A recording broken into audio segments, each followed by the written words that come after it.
প্রধান উপদেষ্টার পদত্যাগ চায় না বিএনপি।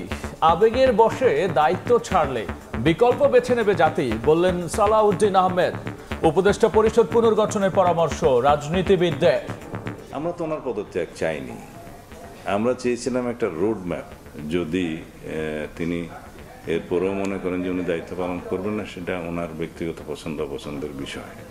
সেই ক্ষেত্রে জাতি বিকল্প বেছে নেবে, কারণ এটা রাষ্ট্রের ব্যাপার, এখানে আবেগের কোনো জায়গা নেই। সরকার তার নিরপেক্ষতা কিন্তু প্রশ্নবিদ্ধ হয়ে যাচ্ছে। আমরা কেউ দেখতে চাই না অন্তর্বর্তী সরকার ব্যর্থ হোক, বিপর্যয়ের মধ্যে পড়ুক। পদত্যাগ কোনো সমাধান নয়, বরং আলাপ আলোচনার মাধ্যমে সকল পক্ষ আপনারা একটা সমঝোতামূলক সমাধানে আসুন। বিচার ও সংস্কারে বাধার সম্মুখীন সরকার, বললেন উপদেষ্টা রিজওয়ানা। ডিসেম্বর থেকে জুনের মধ্যে ভোট। বড় দাগের 3টা দায়িত্ব পালন করার জন্য এই প্রতিবন্ধকতাগুলোকে আমরা কিভাবে মোকাবেলা করব, আমরা সকলে মিলে এটা চিন্তা করছি। ডিসেম্বর থেকে জুনের মধ্যে নির্বাচন হবে, তার একদিনও এদিক সেদিক হওয়ার কোনো সুযোগ আমাদের পক্ষ থেকে নেই। দেখছিলেন প্রধান শিরোনাম। সন্ধ্যার সময় সঙ্গে আছি আমি গোলাম রাব্বি এবং আমি কনক আজাদ। এবার অন্যান্য শীর্ষ সংবাদ।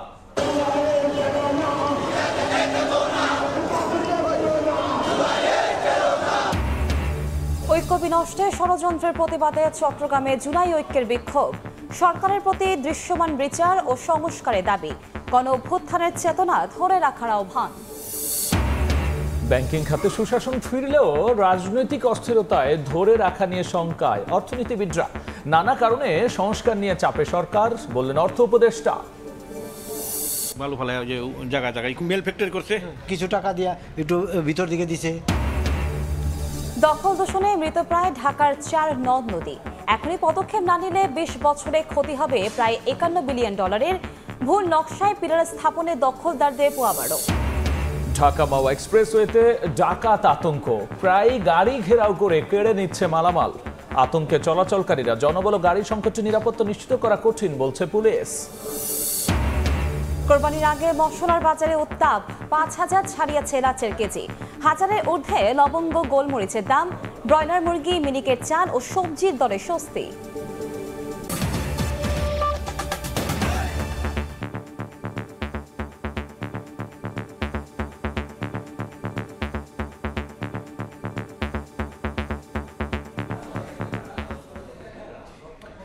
প্রধান উপদেষ্টার পদত্যাগ চায় না বিএনপি, তবে আবেগের বশে যদি দায়িত্ব ছাড়তে চান তাহলে বিকল্প বেছে নেবে জাতি, এমন মন্তব্য করে দলটির স্থায়ী কমিটির সদস্য সালাউদ্দিন আহমেদ বলেছেন, নির্বাচনী রোডম্যাপ ঘোষণাই বর্তমান সংকটের একমাত্র সমাধান। বিএনপির আরেক নেতা জয়নুল আবেদিন ফারুক বলেন, ভোট বিলম্বিত হয় এমন কোনো সংস্কার চান না তারা। উদ্ভূত পরিস্থিতিতে বিতর্কিতদের সরিয়ে উপদেষ্টা পরিষদ পুনর্গঠন করার পরামর্শ বিভিন্ন দলের রাজনীতিকদের।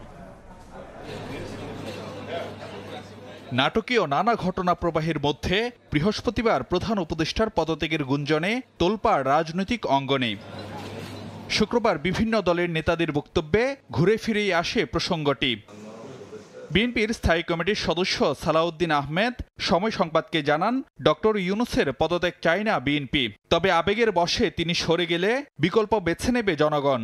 তিনি যদি এখন পদত্যাগ করতে চান সেটা তার ব্যক্তিগত বিষয়, কিন্তু আমরা ওনার পদত্যাগ চাইনি। আমরা পদত্যাগ চেয়েছি জাতীয় নিরাপত্তা উপদেষ্টার, আমরা পদত্যাগ চেয়েছি 2 জন ছাত্র প্রতিনিধি যারা উপদেষ্টা পরিষদে আছে, এবং তাদের বিভিন্ন কর্মকাণ্ডে যেহেতু সরকারের নিরপেক্ষতা ক্ষুণ্ণ হচ্ছে, তাদের আমরা পদত্যাগ চেয়েছি। এরপরেও মনে করেন যে উনি দায়িত্ব পালন করবেন না, সেটা ওনার ব্যক্তিগত পছন্দ অপছন্দের বিষয়। সেই ক্ষেত্রে জাতি বিকল্প বেছে নেবে, কারণ এটা রাষ্ট্রের ব্যাপার, এখানে আবেগের কোনো জায়গা নেই। এর আগে সকালে জাতীয় প্রেস ক্লাবে এক সমাবেশে বিএনপি চেয়ারপারসনের উপদেষ্টা জয়নুল আবেদিন ফারুক বলেন, নির্বাচন বিলম্বিত হয় এমন সংস্কারে দ্বিমত আছে বিএনপির। এমন সংস্কার করেন না যে সংস্কারের মধ্য দিয়ে করিডোর হবে, চট্টগ্রামের বন্দর অন্যের হাতে চলে যাবে।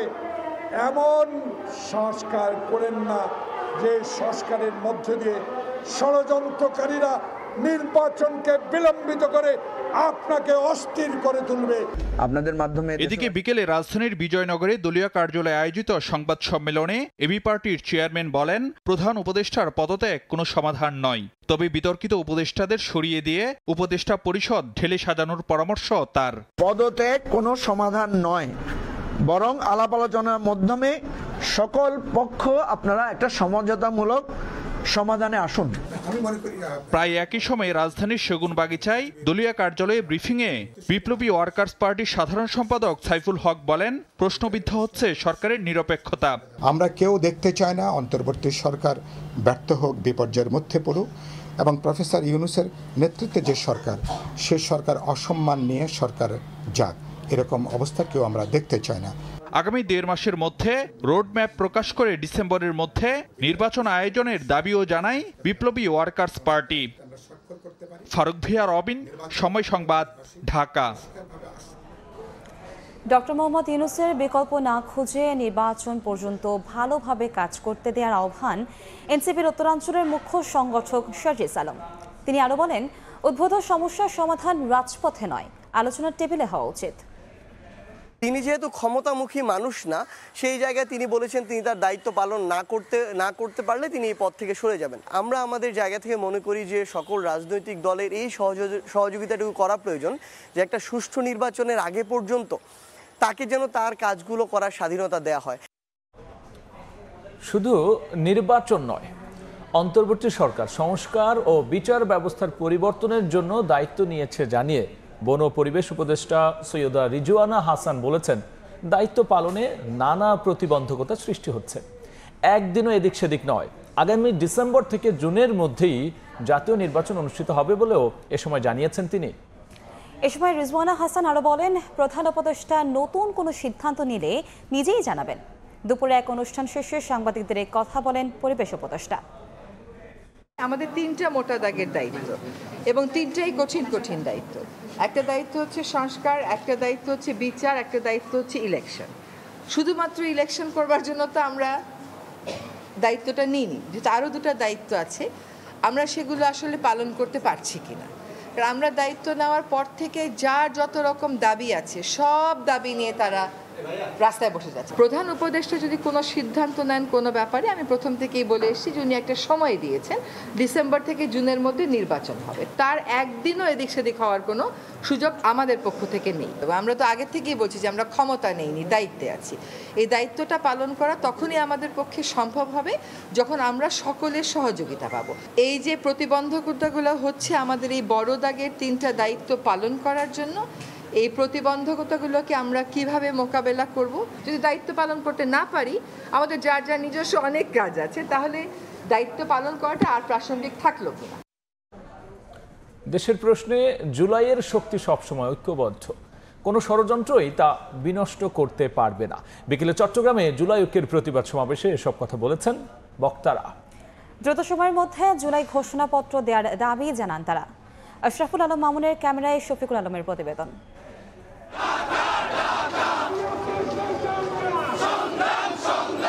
স্লোগানে স্লোগানে মুখর রাজপথ, হাজারো কণ্ঠে জুলাইয়ের ঐক্য ধরে রাখার অঙ্গীকার।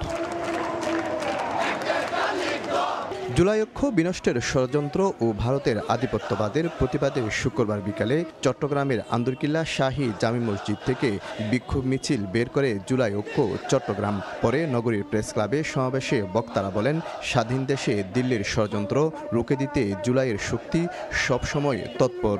দিল্লির প্রেসক্রিপশন কিংবা ভারতীয় প্রেসক্রিপশন বা কোন দলীয় প্রেসক্রিপশনের বাংলাদেশ আর চলতে দেব না।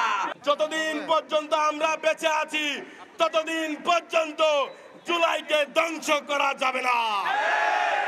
সমাবেশে বক্তারা অভিযোগ করেন, ফেসিবাদ ও আওয়ামী লীগের পুনর্বাসনের চেষ্টা করছে জুলাই বিরোধী শক্তি। যারা জুলাইকে স্যাবোটাইজ করতে চায়, ছাত্র সমাজের কাছে তাদেরকে পরিচিত করে তাদেরকে রাষ্ট্র ব্যবস্থার সাথে সম্পৃক্ত যে কোনো কাজকর্ম থেকে তাদেরকে বিরত রাখতে হবে। জুলাইয়ের ঘোষণাপত্র অনতিবিলম্বে ঘোষণা করতে হবে। সমাবেশ থেকে শীঘ্রই জুলাই ঘোষণাপত্র দেওয়ার দাবি জানাই জুলাই ঐক্য। শফিকুল আলম, সময় সংবাদ, চট্টগ্রাম। সন্ধ্যার সময় আরো থাকছে। একদিনে চাকরির 23 পরীক্ষা, একাধিক আবেদন করলেও অংশ নেওয়ার সুযোগ না পাওয়ায় প্রার্থীদের ক্ষোভ। বেকার সমস্যার সমাধানে বুঝে শুনে সিদ্ধান্ত নেওয়ার আহ্বান অভিভাবক। দেশে রাজনৈতিক অস্থিরতা বিরাজ করলে কোনো উন্নয়নই টেকসই হবে না বলে সতর্ক করেছেন ব্যাংকার ও অর্থনীতিবিদরা। এজন্য রাজনৈতিক দলগুলোকে দূরদর্শী কৌশলে কাজ করার আহ্বান জানিয়েছেন তারা। শুক্রবার ঢাকা রেসিডেন্সিয়াল মডেল কলেজে অর্থনীতি অলিম্পিয়াডে তারা এসব কথা বলেন। অনুষ্ঠানে অর্থ উপদেষ্টা বলেছেন, সরকার অর্থনীতির সংস্কারে IMF এর চাপিয়ে দেয়া নীতি মেনে না নিলেও সংস্কার নিয়ে চাপে আছে। রপ্তানি আয় আর রেমিটেন্সে ভর করে ঘুরে দাঁড়াতে শুরু করেছে অর্থনীতি। বাড়ছে বিদেশি ঋণ শোধের পরিমাণ, সুশাসন ফিরতে শুরু করেছে ভেঙে পড়া ব্যাংকিং খাতে। ডলারের গতি প্রবাহ এখন অনেক ভালো, রেমিটেন্স বাড়ছে। রেমিটেন্স $1.7 বিলিয়ন মাসে নেমে যায়, আর এখন গত কম মাসের অ্যাভারেজ হচ্ছে $2.8 বিলিয়ন। তবে রাজনৈতিক অস্থিরতা বিরাজ করলে কোনো টেকসই উন্নয়নই হবে না বলে সতর্ক করেছেন ব্যাংকার ও অর্থনীতিবিদরা। শুক্রবার রাজধানীর রেসিডেন্সিয়াল মডেল কলেজে আয়োজিত অর্থনীতি অলিম্পিয়াডে অংশ নিয়ে ব্যক্তি ও বিশেষ গোষ্ঠীর স্বার্থ উদ্ধারে মনোযোগী না হয়ে দূরদর্শী কৌশলে রাজনৈতিক দলগুলোকে কাজ করার তাগিদ দেন গবেষণা প্রতিষ্ঠান CPDর নির্বাহী পরিচালক। যারা অর্থ দিয়ে ক্ষমতাসীন, যারা রাজনৈতিক সাথে সংযুক্ত, তারাই কিন্তু এই অর্থনীতির নীতি নির্ধারণের ক্ষেত্রে তাদের স্বার্থটাকে প্রাধান্য দেওয়া হয়েছে, এবং যেই কারণে কিন্তু দেখছি যে আমরা একদিকে প্রবৃদ্ধি, অন্যদিকে বৈষম্য। এ সময় বিভিন্ন বিতর্কের জবাব দেন অর্থ উপদেষ্টা। জানান, অর্থনীতির সংস্কারে মেনে নেওয়া হয়নি আন্তর্জাতিক মুদ্রা তহবিল IMF এর চাপিয়ে দেওয়ার নীতি, তবে সংস্কার নিয়ে সরকার চাপে আছে বলেও মন্তব্য করেন তিনি। IMF ওয়ার্ল্ড ব্যাংকের কত কিছু কথাবার্তা বলে তুলে সেটা দেখতে এখন সুখকর না, সেটা সাব অপটিমাল সলিউশন আমরা দিয়েছি, সেটা হয়তো পারি না, বা ওরা যে যেটা করতে যেত সেটা চাপিয়ে দিতে পারে না। এবার অর্থনীতি অলিম্পিয়াডে অংশ নিয়েছেন সারা দেশের 20,000-এর বেশি শিক্ষার্থী। সেরা 5 জন যাবেন আজারবাইজানের বাকুতে আয়োজিত আন্তর্জাতিক অর্থনীতি অলিম্পিয়াডে। সাদিক হাসান ইমন, সময় সংবাদ, ঢাকা। চিহ্ন হওয়ার পথে ঢাকার মূল 4 নদ-নদী। এখনই পদক্ষেপ না নিলে নদী তো বটেই, ক্ষতির মুখে পড়বে মেগাসিটির পরিবেশ আর প্রতিবেশ। বৈশ্বিক এক সমীক্ষা বলছে আগামী 20 বছরে সেই ক্ষতি গিয়ে ঠেকবে প্রায় $51 বিলিয়ন। 2009 সালে ঢাকার 4 নদী থেকে দখলদার উচ্ছেদের আদেশ দেন হাইকোর্ট। তবে সেই আদেশ এখনও দৃশ্যমান নয়। ওটা অভিযোগ আছে রক্ষকের দায়িত্বে থাকা BIWTA নিজেরাই ভুল নকশায় স্থাপন করেছে সীমানা পিলার, ফলে সুবিধা পাচ্ছে দখলদাররা। ঢাকার 4 নদী ঘুরে রিপোর্ট করেছেন আলামিন তুষার। বুড়িগঙ্গার কোল ঘেঁষে গড়ে ওঠা শহর রাজধানী ঢাকা। প্রায় 400 বছর বয়সী এই শহরটি ঘিরে একসময় ছিল অনেক নদ নদী আর খাল, সেসব এখন কেবলই ইতিহাস। সবকটি নদী এখন দখল আর দূষণে মৃতপ্রায়। মাটি এই যে ফালাই বরাট যে বালু ফালাই যে জায়গা জায়গায় মেল ফ্যাক্টরি করছে, কিছু টাকা দিয়া একটু ভিতর দিকে দিছে, আবার যে না দিছে একটু বাড়ায় দিছে। 16 বছর আগে উচ্চ আদালত ঢাকার 4 নদী থেকে দখলদার উচ্ছেদের নির্দেশ দেন। জাতীয় নদী রক্ষা কমিশনকে একটি স্বাধীন প্রতিষ্ঠানে পরিণত করতে প্রয়োজনীয় সব পদক্ষেপ গ্রহণের কথাও আসে সেখানে, কিন্তু তা আসলে কতটা সম্ভব হয়েছে? হাইকোর্টের যে রায়ের রিফ্লেকশনটা আছে সেটা কিন্তু করা হচ্ছে। রিভার অ্যান্ড ডেল্টা রিসার্চ সেন্টারের এক গবেষণা বলছে বুড়িগঙ্গা ও তুরাগকে দখলমুক্ত করতে বসানো 3084টি সীমানা পিলারের মধ্যে নদীর মধ্যে স্থাপন করা হয়েছে 1423টি। এভাবেই নদীর উপরে ধীরে ধীরে ময়লার স্তূপ, তার উপরে গড়ে ওঠে বাঁশের 4টি ঘেরা দিয়ে একটি দোকান, তার উপরে একটি টিনের দোকান, তারপরেই সেখানে গড়ে ওঠে ইমারত। এভাবেই দিনকে দিন দখল হয়ে যাচ্ছে আমাদের নদীগুলো। রাজধানী ঢাকাকে বাঁচাতে নদীর প্রতি নজর দেবার তাগিদ দিচ্ছেন পরিবেশবিদরা। নদী দখল করুক, নদী দূষণ করুক, কিংবা অন্যভাবে প্লাস্টিক দূষণ করুক, এরা সবাই দেশের মানুষের এগেনিস্টে দাঁড়াচ্ছে। সো তাদেরকে সম্মিলিতভাবে প্রতিহত করতে হবে। নদী গবেষকরা বলছেন খুব বেশি দিন আগের কথা নয়, স্বাধীনতাকালেও ঢাকার জেলায় নদী ছিল অন্তত 15টি। আল আমিন তুষার, সময় সংবাদ, ঢাকা। ঢাকা মাওয়া এক্সপ্রেসওয়েতে বেড়েছে সংঘবদ্ধ ডাকাতি। গত 23 দিনে ঘটেছে 4টি ডাকাতি, আর 1 বছরের সংখ্যা 20টি। পুলিশ বলছে জনবল ও গাড়ি সংকটের পরও এক্সপ্রেসওয়ে নিরাপদ রাখতে তাদের চেষ্টার কমতি নেই। নাসিরুদ্দিন উজ্জ্বলের রিপোর্ট। 6 মে রাতে ঢাকা মাওয়া এক্সপ্রেসওয়ের শ্রীনগরে খড়কুটো ফেলে ব্যারিকেড দিয়ে একটি প্রাইভেট কার আটকের চেষ্টা করে ডাকাত দল। এ সময় চালক গাড়ি না থামিয়ে উল্টো দিকে চালাতে শুরু করলে দেশীয় অস্ত্র নিয়ে হামলা করে তারা। গত 23 দিনে এক্সপ্রেসওয়েতে এমন আরও 3টি ডাকাতির ঘটনা ঘটে। এর মধ্যে পুলিশ ও র্যাব পরিচয়েও ডাকাতি হয়। এতে চরম উদ্বেগে আছেন সড়কটি ব্যবহারকারীরা। যারা ডাকাতি করছে ট্রাভেল পোশাক পরা, ওয়ারলেস হাতে, অস্ত্র হাতে, সবকিছু আছে, আইডেন্টি কার্ড সব আছে। প্রশাসন একটু সুনজর দিলে, একটু মানে পাহারা বাড়াই দিলে একটু সুবিধা হয়, টল পুলিশ বাড়াই দিলে। তবে জনবল ও গাড়ি সংকটের অজুহাত পুলিশের। 3টা মোবাইল টিম আমাদের হায়ার পুলিশের এবং 2টা চেকপোস্ট রয়েছে, একটা রেকার রয়েছে। আমরা সার্বক্ষণিকভাবে দিনরাত 24 ঘন্টা আমরা জোরদার করেছি। পুলিশ জানায় গত 1 বছরে এই এক্সপ্রেসওয়েতে 20টি ডাকাতির ঘটনা ঘটে। মুন্সিগঞ্জের শ্রীনগর ও সিরাজদিখানের বিভিন্ন পয়েন্টে এক্সপ্রেসওয়েতে ডাকাতি এবং ডাকাতির চেষ্টার ঘটনায় এই পথ ব্যবহারকারীদের মধ্যে আতঙ্ক দেখা দিয়েছে। নাসির উদ্দিন উজ্জ্বল, সময় সংবাদ, মুন্সিগঞ্জ। একই দিনে 23 নিয়োগ পরীক্ষার তারিখ নির্ধারণে বিপাকে লাখো চাকরি প্রার্থী। এ ধরনের সিদ্ধান্তকে প্রহসন বলে ক্ষোভ জানিয়েছেন তারা। বলছেন একাধিক আবেদন করলেও এমন সিদ্ধান্তে সব পরীক্ষায় অংশ নেওয়ার সুযোগ মিলছে না। আর অভিভাবকরা বলছেন বেকার সমস্যার সমাধানে বুঝে শুনে সিদ্ধান্ত নেওয়া উচিত। চাকরি নামক সোনার হরিণের পেছনে বছরের পর বছর ছুটছেন হাজার হাজার যুবক। পরীক্ষার ফরম পূরণে অর্থ জোগাতেও হিমশিম খেতে হয় অনেককে। অথচ ন্যাশনাল সিকিউরিটি ইন্টেলিজেন্স নিয়োগ পরীক্ষা সহ একই দিনে 23 নিয়োগ পরীক্ষায় বসতে হলো চাকরি প্রার্থীদের। এ নিয়ে মহা বিপাকে তারা। পরীক্ষা হলে যে সমস্যাটা হয় যে যদি দূরত্ব হয় বেশি, তাহলে একটা টেনশন কাজ করে, প্লাস একটা স্ট্রেসেরও ব্যাপার আছে। একটা এই জায়গায় আবার আরেকটা পুরান ঢাকা সেই অন্য একটা জায়গায়, তো দেখা যায় ঢাকা ট্রাফিক জ্যাম ফেস করে এতগুলো জায়গা একসাথে ম্যানেজ করা খুব বেশি টাফ হয়ে যায়। কেউ কেউ বলছেন এমন সিদ্ধান্ত তামাশা ছাড়া আর কিছুই নয়। একই দিনে অনেকগুলো পরীক্ষা থাকে যেটা আমাদের জন্য অ্যাটেন্ড করা সম্ভব হয় না। আমরা এত কষ্ট করে প্রিপারেশন নেই, এত কষ্ট করে পড়লাম কিন্তু পরীক্ষাটা অ্যাটেন্ড করতে পারলাম না শুধুমাত্র টাইমটা মিসম্যানেজমেন্ট হওয়ার কারণে। নিয়োগকারী প্রতিষ্ঠানগুলোর এমন সিদ্ধান্তে ক্ষুব্ধ অভিভাবকরাও। বেকার সমস্যা সমাধানে বুঝে শুনে সিদ্ধান্ত নেয়ার আহ্বান তাদের। আমি রিটায়ার্ড পারসন, আমার মেয়ের জন্য বিভিন্ন জায়গায় চাকরির আবেদন করার সময় টাকা পয়সা দিয়ে যাচ্ছি, অথচ পরীক্ষাটা দিয়ে তার যোগ্যতা যাচাই করার সুযোগটা পাচ্ছি না। অনেক দূর থেকে যারা আসে জার্নি করে, তাদের তো একটা রেস্টের প্রয়োজন হয়। এখন তারা সেই বিশ্রামটা নিতে পারতেছে না, খাওয়া দাওয়ারও সমস্যা থাকতে পারে। আজকে 2টা দিল, আগামী সপ্তাহে 2টা দিল, পরের সপ্তাহে 2টা দিলে, এরকম করে 5-7টা একদিনে দেওয়ার তো কোনো কারণ নেই। একই দিনে একাধিক পরীক্ষার তারিখ না ফেলে সমন্বয়ের মাধ্যমে এই সমস্যা সমাধানের দাবি জানিয়েছেন চাকরি প্রার্থীরা। মাইমুনা হায়দার চৌধুরী, সময় সংবাদ, ঢাকা। লন্ডনে সালমান এফ রহমানের ছেলে আহমেদ শায়ন এফ রহমানের 2টি অ্যাপার্টমেন্ট জব্দের আদেশ পেয়েছে যুক্তরাজ্যের ন্যাশনাল ক্রাইম এজেন্সি।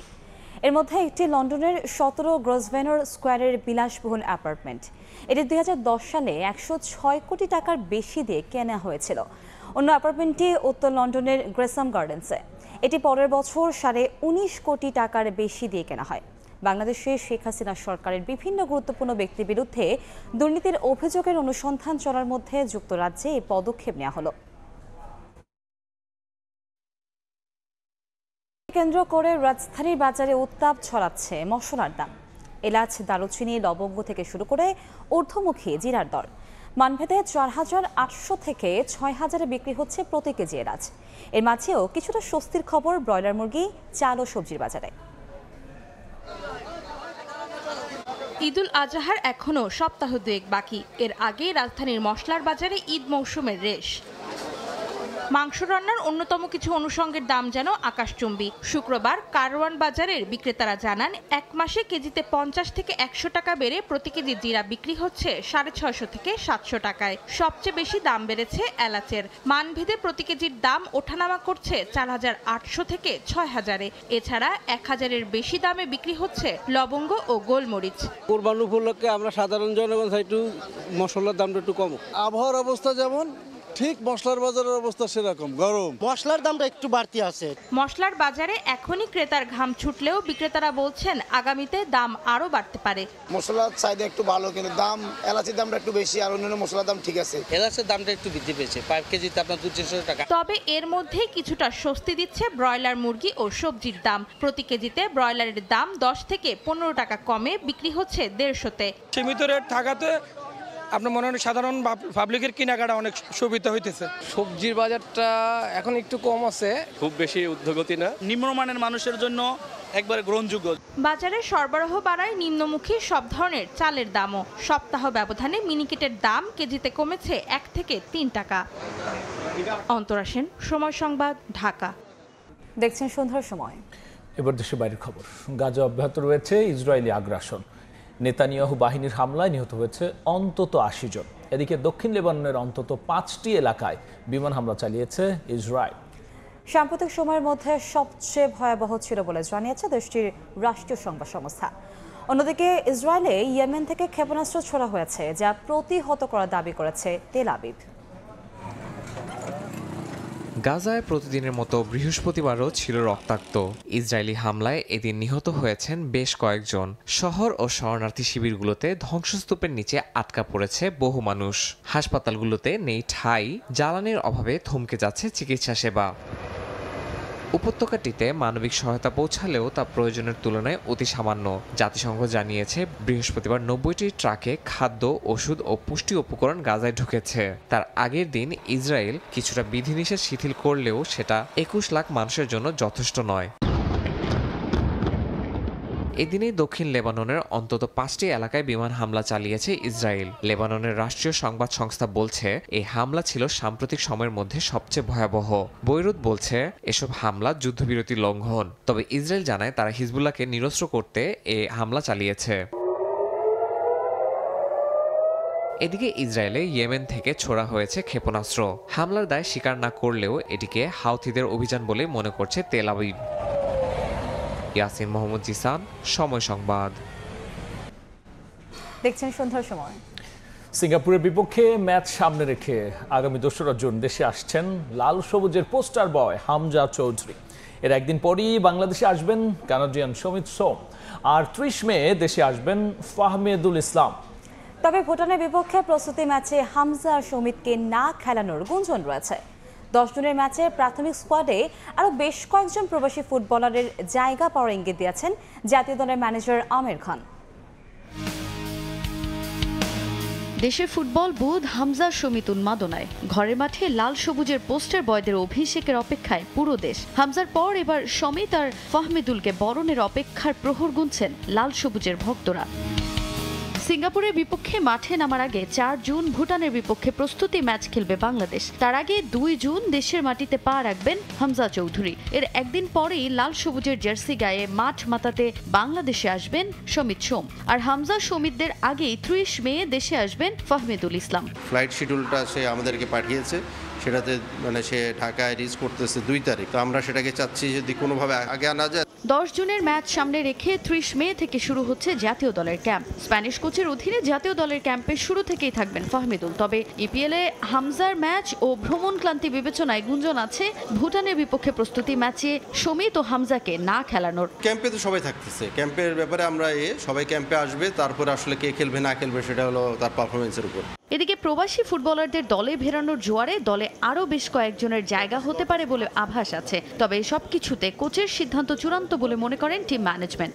সবটাই কিন্তু প্রসেস চলছে, প্রসেসে আছে, যেটা দেখা যায় যদি প্রসেসে সবকিছু হয়, সম্ভব হয় এবং স্কোয়াডটা ঘোষণার মধ্যে দিয়ে সবকিছু সম্ভব হবে। 4 জুন ও 10 জুনের ম্যাচের জন্য আগামী 31 মে থেকে অনুশীলন শুরু করবে বাংলাদেশ জাতীয় ফুটবল দল। তাজিন খন্দকার, সময় সংবাদ, ঢাকা। এ পর্যায়ে শীর্ষ সংবাদগুলো জানিয়ে দিচ্ছি আরেকবার। প্রধান উপদেষ্টার পদত্যাগ চায় না বিএনপি। আবেগের বশে দায়িত্ব ছাড়লে বিকল্প বেছে নেবে জাতি, বললেন সালাউদ্দিন। নির্বাচন পর্যন্ত কাজ করতে দেওয়ার আহ্বান সার্জি স্যার।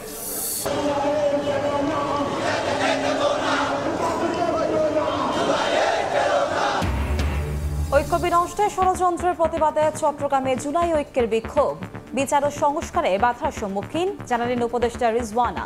ডিসেম্বর থেকে জুনের মধ্যেই ভোট।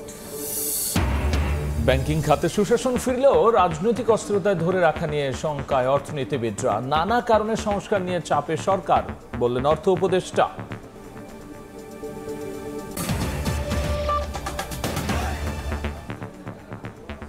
এ ছিল সন্ধ্যার সময়। সঙ্গেই থাকুন সময়।